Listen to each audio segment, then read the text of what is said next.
बिस्मिल्लाहिर्रहमानिर्रहीम। अस्सलाम वालेकुम। आज जो कहानी मैं आपको सुनाने जा रहा हूँ उसका उन्होंने सास को जहर देने का तरीका। ये तहरीर बार बार पढ़ने के काबिल है क्योंकि इंतहाई खूबसूरत है। काफ़ी अर्सा पहले की बात है कि एक लड़के जिसका नाम तबस्सुम था, उसकी शादी हुई तो वो अपनी सास के साथ जाकर रहने लगी। क्योंकि उसका शौहर सिर्फ एक ही बेटा था, इसलिए उसको अपनी माँ के साथ रहना पड़ता था। बाप का इंतकाल हो चुका था। तबस्सुम और उसकी सास के दरमियान आए दिन झगड़ा होता रहता और दोनों एक दूसरे को सख्त नापसंद करती। आखिरकार तंग आकर तबस्सुम ने एक तरकीब सोची कि किसी न किसी तरह इस सास से पूरी तरह छुटकारा हासिल किया जा सके। वो अपने बाप के एक दोस्त के पास गई जो कि हकीम थे और देसी जड़ी बूटियों के मामले में माहिर थे। वो उन्हें प्यार से अंकल कहती थी। उस हकीम का नाम अहमद खान था।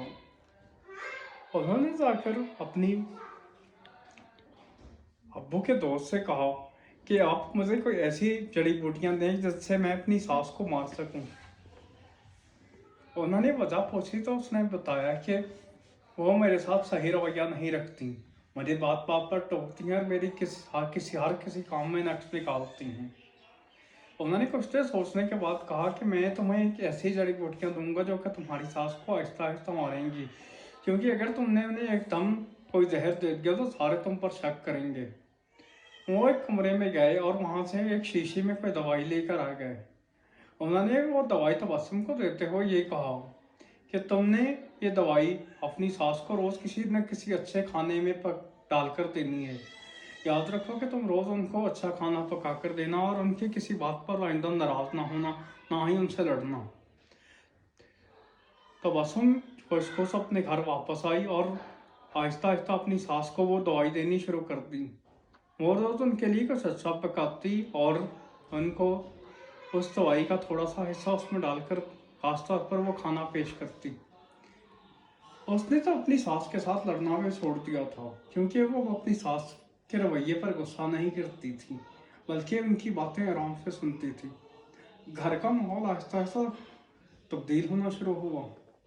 हफ्ते महीनों में बदल गए और तकरीबन 6 माह के बाद घर का माहौल बिल्कुल से तब्दील हो चुका था। तबस्सुम का शौहर भी इस सारी तब्दीली से इंतहाई खुश था और वो अपने दोस्तों को बताता था कि मेरा घर बिल्कुल जन्नत की तरह है। दूसरी तरफ तबस्सुम और उसकी सास भी एक दूसरे से माँ बेटियों की तरह प्यार करने लगी थी। तबस्सुम की सास अपनी दोस्तों में बैठती तो वो हमेशा अपनी बहू की तारीफ करती। तबस्सुम को ये बात याद थी कि वो अपनी सास को जहर दे रही है।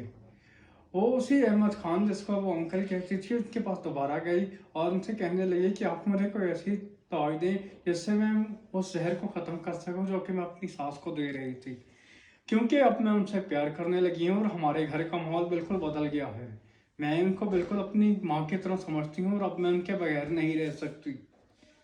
अहमद खान मुस्कुराए और कहने लगे कि मैंने जो तुम्हें दिया था वो कोई जहर नहीं था, दरअसल वो विटामिन थी जो कि उनकी सेहत बेहतर कर रही थी। जहर तुम्हारे रवैये में था जो कि तुमने अपने प्यार से तब्दील कर लिया है। सारा का सारा मसला तुम्हारे रवैये का था। अगर तुम्हारा रवैया तब्दील हो गया तो उनका रवैया भी तुम्हारे साथ खुद ब खुद ही तब्दील हो गया। याद रखिए कि हमारा रवैया ये फैसला करता है कि दूसरे लोग हमारे साथ कैसा रवैया अपनाएंगे। अगर आपको हमारे चैनल पर दिखाई जाने वाली वीडियोस पसंद आती है तो आपसे गुजारिश है कि हमारे चैनल को सब्सक्राइब करें। शुक्रिया।